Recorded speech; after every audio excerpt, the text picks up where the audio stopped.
مش هينفع معايا، انت لازم تدور على شغلانة من بكرة. لازمنا مصاريف ولازمنا كيس ولازمنا كل حاجة.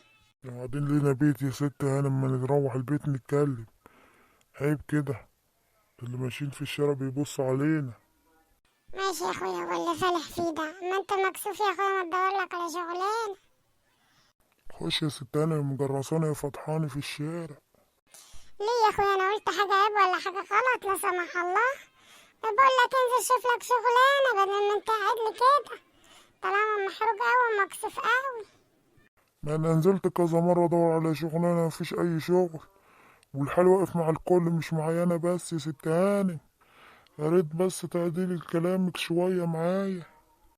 ايوه يا بابا، احنا محتاجين كل حاجة يا بابا، وانت ما بتروحش الشغل خالص يا بابا، على طول قاعد في البيت، وانا نفسي في حاجات كتيرة حلوة يا بابا زي اصحابي بيجيبوا لحمة وفراخ ويجيبوا حاجات حلوة، وانا يا بابا ما بشوفش ده ولا باكل ده، انا زيهم يا بابا زي اصحابي.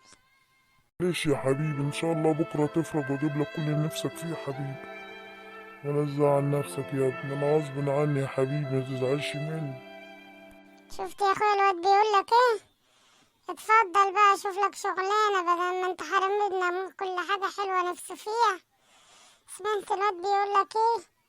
انا واقفة ومكسوفة ومحروجة اوي من ابنك، اللي الكلام اللي بيقوله لنا ده، انا نفسي اكله هو ما باكلش، انا نفسي ياكل كل اللي نفسه فيه، مش مهم احنا كبار ونستحمل. وما انت عارف يا حبيبة الظروف والحالة، يعني انا بايدي حاجة وانا مقصر معاكم، ولا معايا فلوس وحارمكم؟ ادعيلي بس ان شاء الله تفرج في رمضان، في الايام الحلوة اللي احنا فيها دي، ايام مفترجة، ربنا يسمع منك يا حبيبتي، ادعيلنا.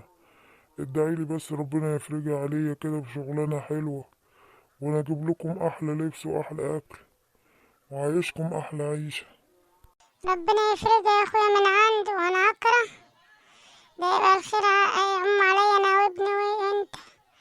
انا اكره الخير يا حبيبي ليا ولابنك،